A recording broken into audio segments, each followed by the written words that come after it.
which is when you take a word and you cut open its belly and all the vowels fall out. So yeah, it was disemboweled. Uh,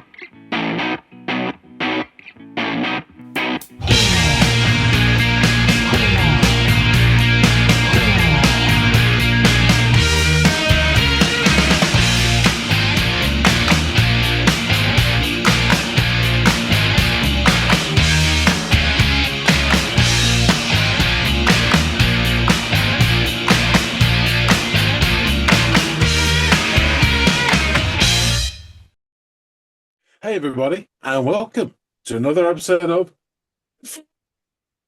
My name's John. His name is Andy. I jumped in the river. What did I see? Black-eyed angels swam with me. More on that later, perhaps. But first, we've tried to listen to Andy. What have you got for us today? I have a band called Hotel Mira, and the song by them is called America's Favorite Pastime. So I assume, yeah, one of, right? One of Sorry. many, most of which are to the detriment of its people. So except for baseball or rounders, as you like to call it. I assume you are not familiar with Hotel Mirror. Is that an accurate assumption? Yes, that is accurate. All right, cool, cool, cool. Well, we're going to change that today, my friend, by having you check out this track, America's Favorite Pastime. Please do.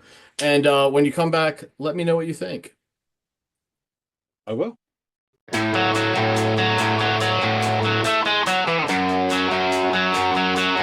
them they told me. You got it.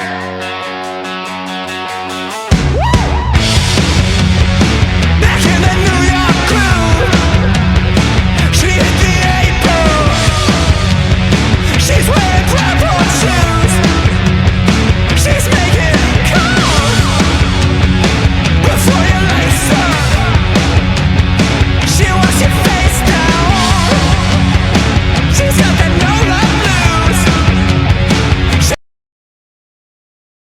Yeah, interesting start. So you just got that guitar and drums, and he's muttering something. Um, so about you got it, and then a big old whoop, and we're into the song properly. It's got a bit of that sort of heavy glam sound to it, circa sort of Datsun's second album, that sort of feel. The guitar's got a lovely tone to it, which has got a touch of the old Mick Ronson's about it, and that tone really nice. Yeah, and the vocalist is quite good. He's got this little, just a little supersonic campiness to him as well, which is always good. Yeah, sounds good. Really nice panning drums as well. So it's got a lot of verve to it as well. Let's see how it goes. It wants it now. That's nice. She hit the A-ball. Shake, rattle, and roll. She's going AWOL. To see where it goes, she wants to fall in love with everyone. She's gonna fall in love with anyone. How about it? She's got a brand new bag, like Jamestown. Hey, easy tiger. Don't get ahead of yourself.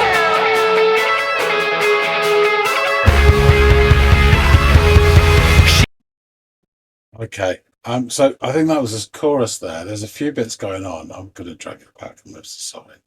It's a few bits that are really interesting.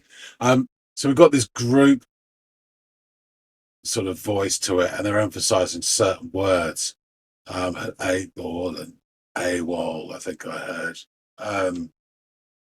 Yeah, it's not a technique I enjoy. It kind of sounds a little bit sort of just juvenile, a bit schoolyardy. You know, there's nothing wrong with it. It just doesn't really work for me. But yeah, so that was interesting. And there's he also says something about a new bag of James Brown, and then just find a couple of rungs on the Ladder of Camperness going easy tiger. So that sounded funny. I don't know where I am on the song. Let's just try. Hopefully, we'll hit that chorusy bit again. She wants it now. So this is nice. Pretty chorus. She hit the 8 ball. Shake, rattle, and roll. She's going AWOL. To see where it goes, she wants to fall in love with everyone. She's gonna fall in love with. Sorry. Yeah. So she hit the 8 ball, shake, round, roll. She's going over. See where it goes.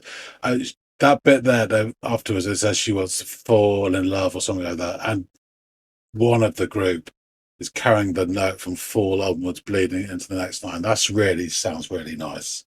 I enjoy that. She's got a brand new bag, like James Brown. Hey, easy tiger, don't get ahead of yourself. This sounds nice as well. She hit the 8 ball, shake, rattle, and roll. She's going AWOL.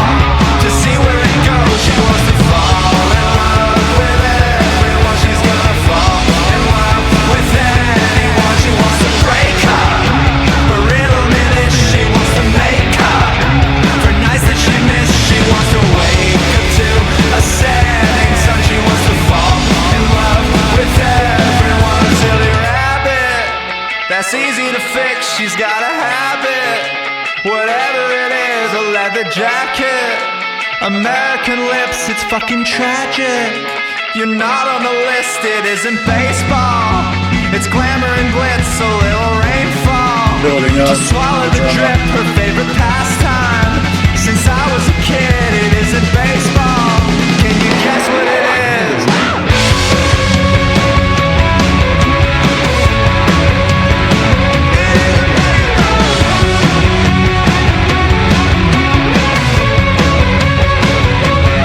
She wants to fall in love with everyone. She's gonna fall in love That's nice. That's all. when she hit the 8 ball. Shake, rattle, and roll. She's going AWOL. To see where it goes, she wants to wake up to a setting sun. She wants to fall in love with everyone.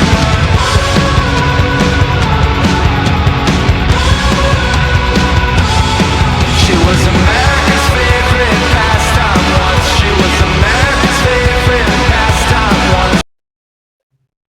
We're near the end. That's really sounds really, really interesting. You've got these vocals coming in. They sound quite like young, almost like school children or angelic. And then he's saying she was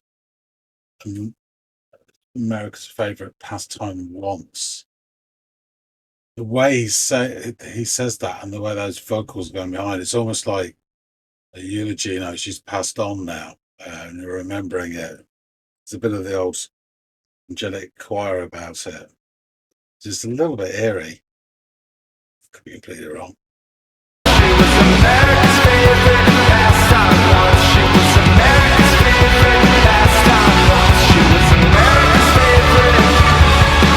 She was America's facelift. She's on America's playlist. I'm in America's basement.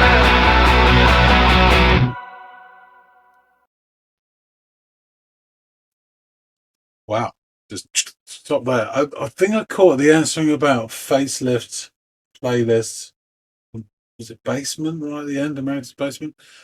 It makes you wonder. Doesn't mean that they are referring to an actual person, but if they were, who would it be? What do they actually mean by America's favorite pastime? This sounds like a semi-tragic person that was like popular, and then perhaps over scrutinized, talked about. Pamela Anderson strings to mind because she's in that film that's come out recently. She went through the ringer a bit, didn't she? Could be. Yeah, this was an interesting one. It had some really nice sounds, and it started off, and I thought I was going to absolutely adore this. And it got to the chorus, and it was just instantly they'd rounded off sanded down the edges that had built up for that first part that I thought was really interesting. So I would totally understand why they do it. It was very commercial. That group singing on certain notes. She wants to break up. You're not gonna make up. And that's the sort of thing that makes it catchy. I think this song would work its magic on multiple listens to become a bit of an earworm. But on first listen, it doesn't stand out to me. It's okay. Don't get me wrong. I don't dislike it, but it doesn't ping stand out. Yeah, interesting. Interesting. There's little elements there of different sort of bits of music. There's definitely some sort of like glam influence there. With something a bit heavier as well. And there's a little sort of campness to it as well, which is funny. So there's a bit of humour there as well. Yeah, it's enjoyable. Don't get me wrong. We need to find out a bit more about Hotel Mira. So let's go back and chop it up with Andy. All right, so you've returned from your stay at the hotel. What did you make of America's favorite pastime? You forgot to mention that it's Mira. Um, I thought I pronounced it Mira, and I'm not from like New York or Boston, so I hit my R's. I would have said mirror. But yeah, yes, Hotel Mira. yes. Anyway, glossing over that. So it starts with this acoustic guitar riff and drums and this slightly distant voice. I didn't catch the first volley of what he said, but it was followed very closely by a "You got it," and then a whoop riding over a double smash from the drums and the toms, and we traverse from the antechamber of the song into the vaulted hall of the song proper. Um, Instantly from the sonic hit you get, there's a great gobful of heavy glam sound. It kind of made me think of like the Datsuns, their second album, Outside Out of Mind, that sort of thing. The heavy guitar's got quite a nice little dash of that Mick Ronson tone, which is just really nice.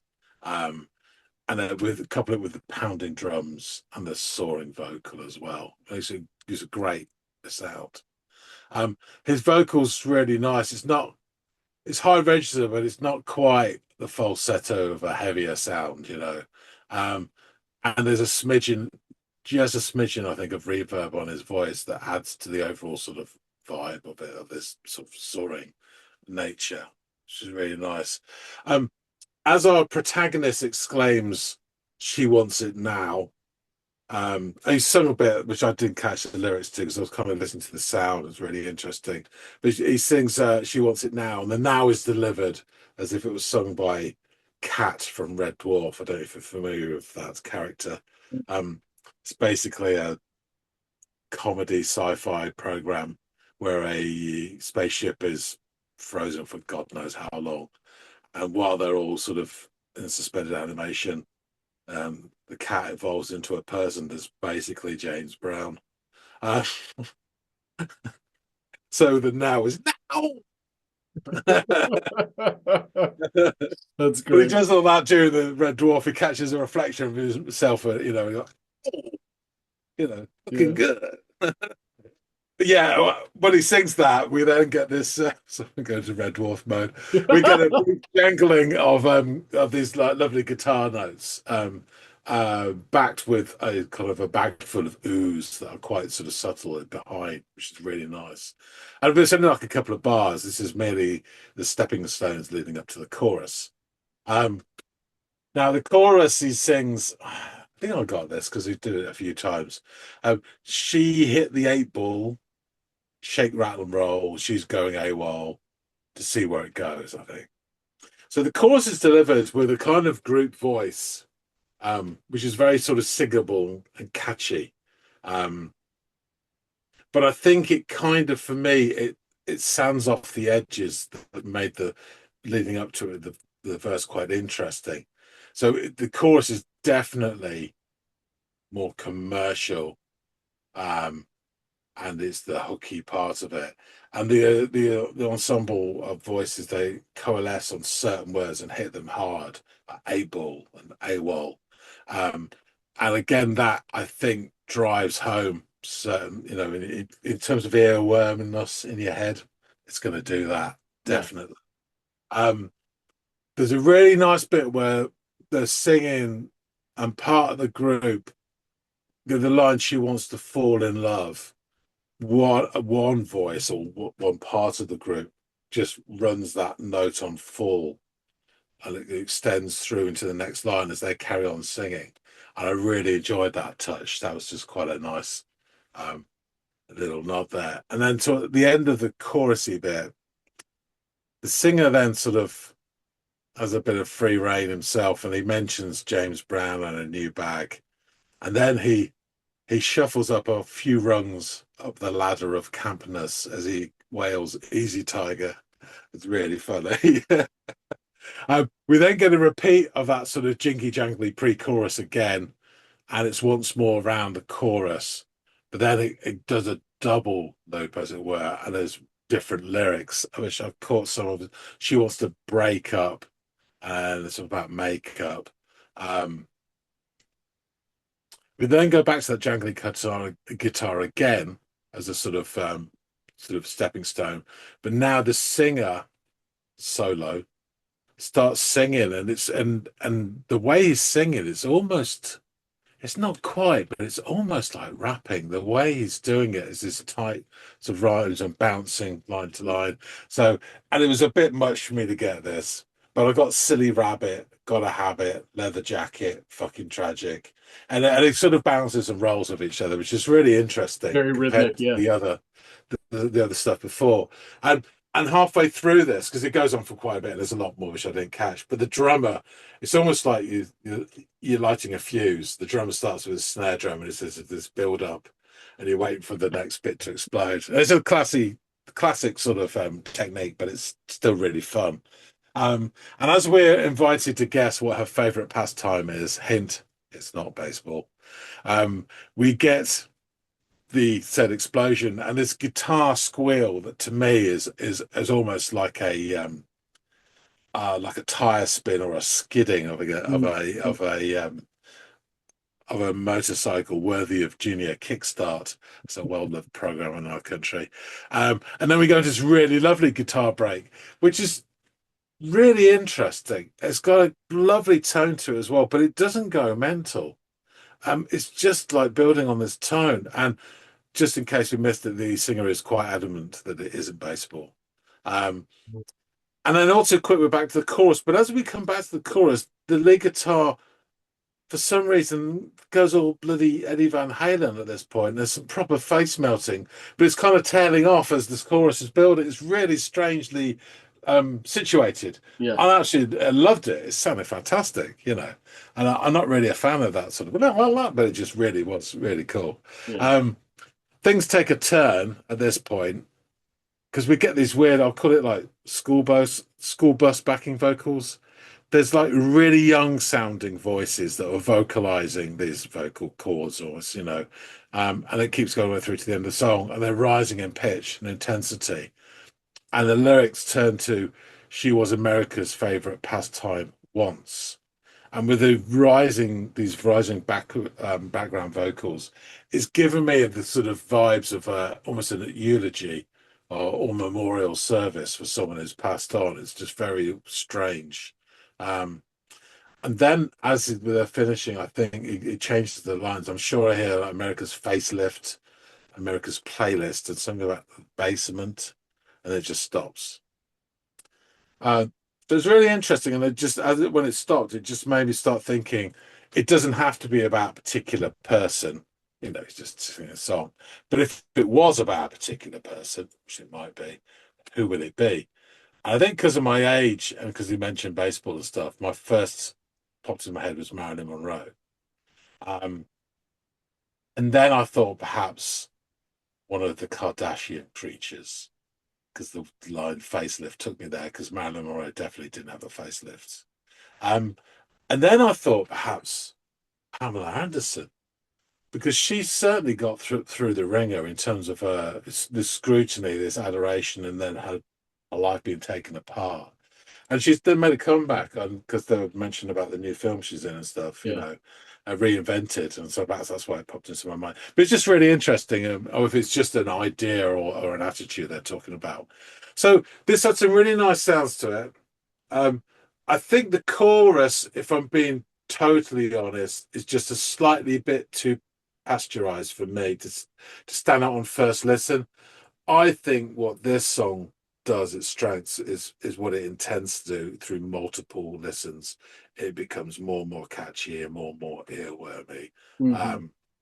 But on the first listen, I love the sound and tone, particularly of the sort of the first verse and bits on that. And the other stuff had sort of really interesting stuff into it. So it's certainly something that I enjoyed.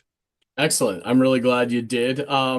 Yeah, I would agree with you. They wanted to create a chorus to do what a chorus is supposed to do. Exactly, yeah. Yeah, and they're successful with it. And I think you're right. You listen to this three or four more times, and you're gonna find yourself like, and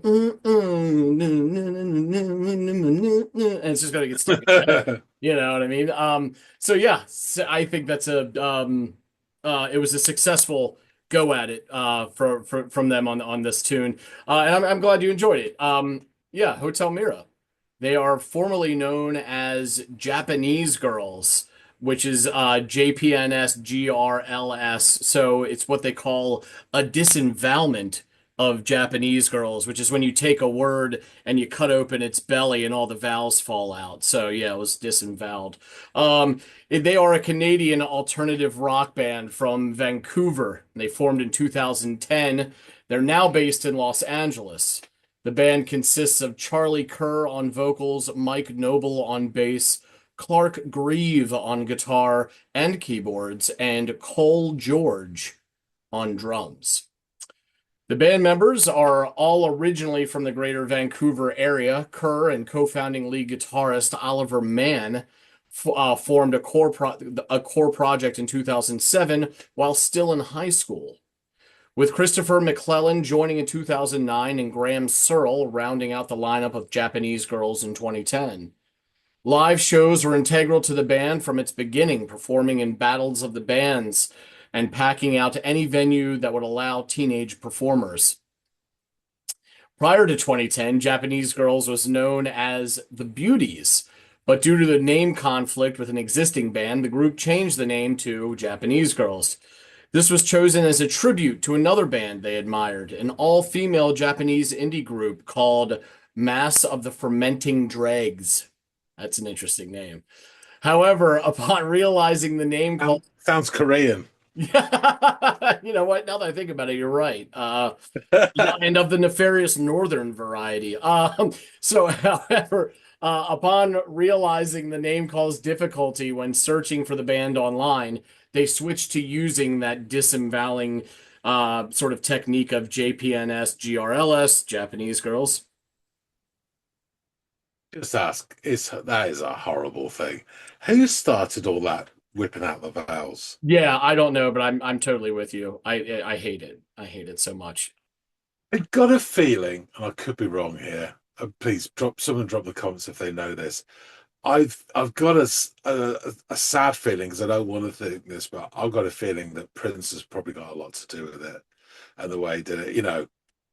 In Taft Cap, and Squiggle. I mean, all that stuff. It was just, it's no turning back after that. Yeah, and he gets a hall pass because he's Prince. It's not like any of the subsequent acts have brought anything to the table like the purple one has. Yeah. So. I mean, if David Lee Roth did it, fair enough, it'd be open season. But exactly. So Japanese Girls was nominated for the Sirius XM Canada Independent Music Award for Emerging Artist of the Year in April of 2015. In January of 2016, after the recording of their second full-length album, Divorce, was completed, Mann announced via Facebook that he was leaving the band for other pursuits, as if the name sort of suggested what might be in his future. Yeah, the full-length album Divorce, followed by him leaving the band. As some of you already know, 2016 will be a big change for me in the fact that I have recently decided to leave Japanese Girls. It was a tough decision to make, but something I had been thinking about for a long time, he had said. Being a part of Japanese Girls was amazing, and I'm sad to leave it. I got to see so much of the world, and I'm very proud of what we had accomplished over the last 8 years. After the band mounted a search and auditioned several musicians, Colton Lauro, also from the greater Vancouver area and having worked with several area acts as well as being a session musician, became the band's new lead guitarist in the spring of 2016.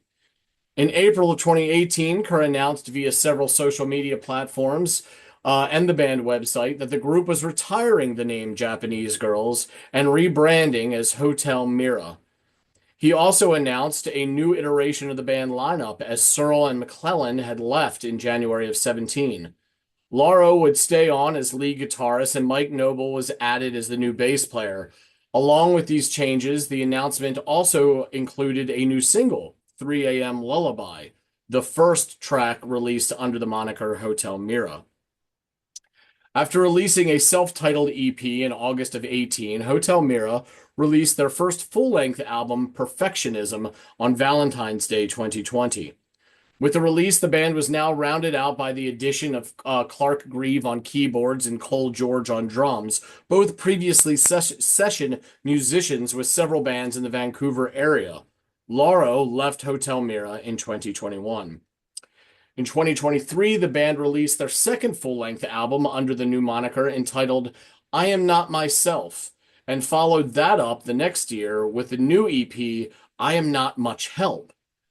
Back in March of this year, the band released their most recent album, Pity Party, on which this track is featured. The album was released through Light Organ Records. The track I had you listen today is the opening track of that latest album, Pity Party, and in his review for it for No Transmission, Phineas Enright wrote, Pity Parties is a well-oiled chaos machine. Clark Grieve's guitar work oscillates between crisp post-punk stabs and dreamy shoegaze textures, while Mike Noble and Cole George drive each track forward with unrelenting rhythm section finesse. The production leans into grit when it needs to, but never loses sight of melody, a tightrope act that keeps the whole album feeling cohesive, even as it veers stylistically between glam rock, alt pop, and art punk. And of this track, America's Favorite Pastime, he would add, Opener, America's Favorite Pastime sets the tone with a swaggering Iggy Pop-worthy snarl, equal parts glam and gutter. It is bold, it is knowingly excessive, and it's the perfect invitation to the album's emotional roller coaster. British online publication The Music Asylum reviewed the album and wrote, Pity Party consists of 12 different tracks, and to kick it off, we have America's Favorite Pastime. This is an incredible rock tune that will definitely keep you intrigued and eager to hear the rest. The electrifying guitars, the beat, and the insane vocals are like no other. Over at Curious for Music, they would write of the album and track, there's something undeniably captivating about Hotel Mira's latest album, Pity Party. From the first note, it becomes clear that this isn't just another album. It's an emotional battleground between two forces we all know too well. The reckless joy of a night out and the inevitable come down that follows. It's an album about the extremes of living and, more importantly, about surviving the aftermath. And of this track, they added, the opening track, America's Favorite Pastime, hits like a lightning bolt, an anthem for the self-destructive party-goer with Lana Del Rey-inspired sadness mixed with the wild energy of Iggy Pop. It sets the tone for what's to come, a rollicking dive into the highs and lows of life.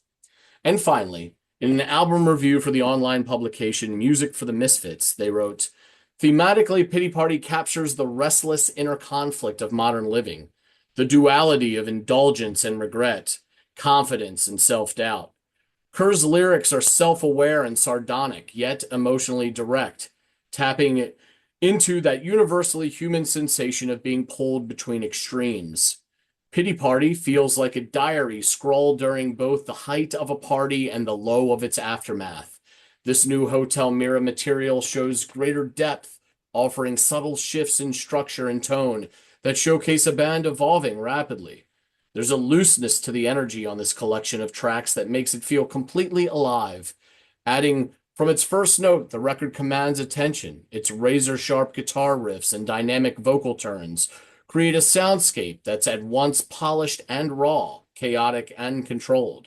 It's, here's that word again, a roller coaster of feelings and song textures, echoing frontman Charlie Kerr's thematic intent to explore the emotional whiplash between euphoric highs and crushing lows. So, let's jump into these lyrics. You tell them what they told me. You got it? Back in the New York groove. She hit the 8 ball. She's wearing platform shoes. She's making calls.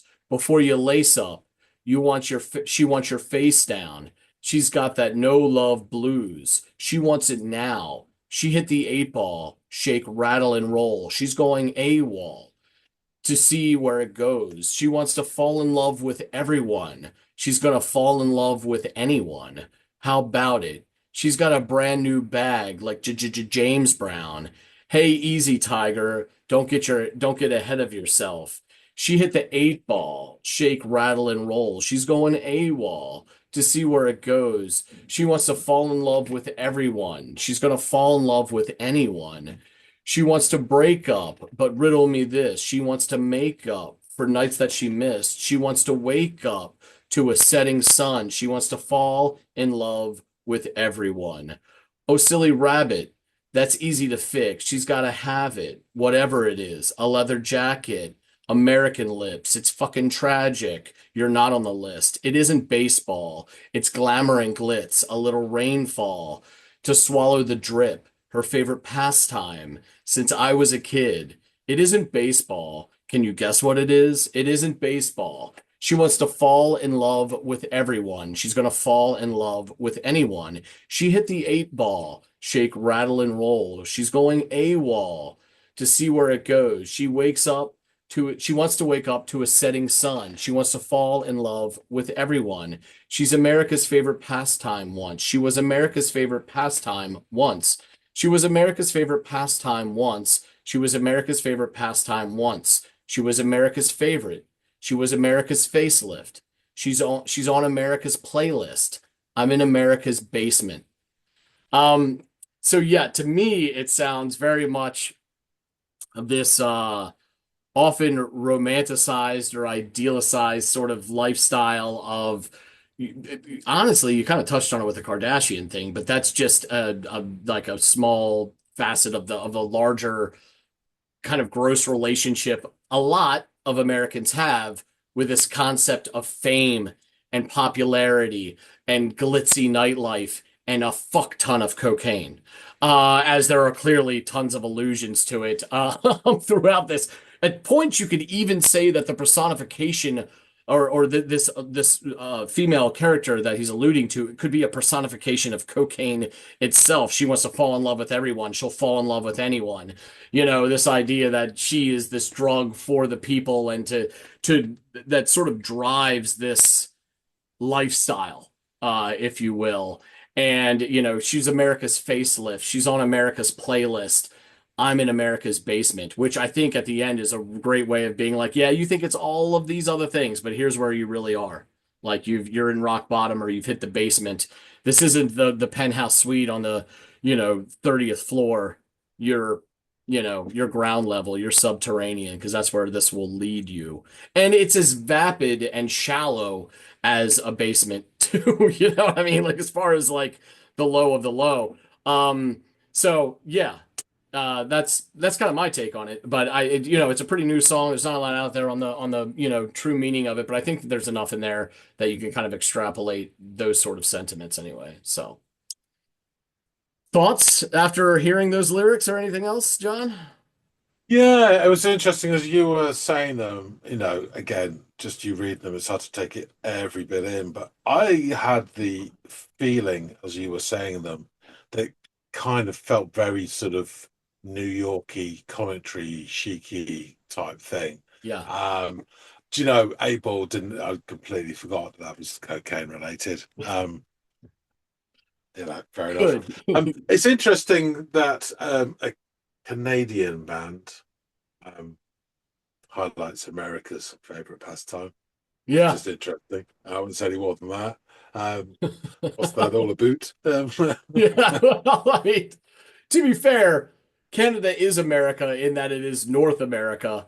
And Yes. this idea, this this fixation on that New York City lifestyle, um, is probably, as we've discussed recently and probably several times in the past, because of the internet, because of the shrinking world that we live in, because of mass media, this stuff probably feels like it's right outside your door, or at least you can connect with it easily or understand it easily.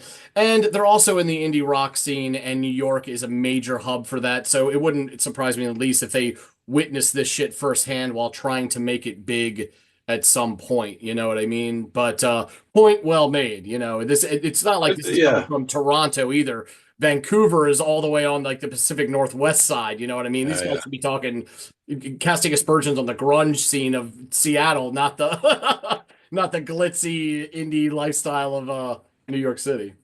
But the lyrics alone, taking away the melody for a second, um, if you cut out the bit, the silly rabbit bit, the rest of it could easily be um, Casablanca's lyrics almost. Yeah, You know, it definitely has a touch of that for sure. But thank you for giving this track a go. I really appreciate your input on this, and I'm glad that you know, mostly liked it. You know what I mean? I mean, maybe the chorus was a little too on the nose as far as what they were trying to do for your liking. But I guarantee you, John, if you gave this a couple more spins, you'd be finding yourself humming right along with it.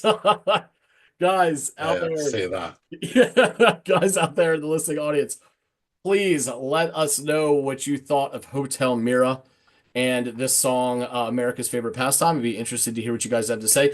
I've only heard a couple Japanese girl songs in the past.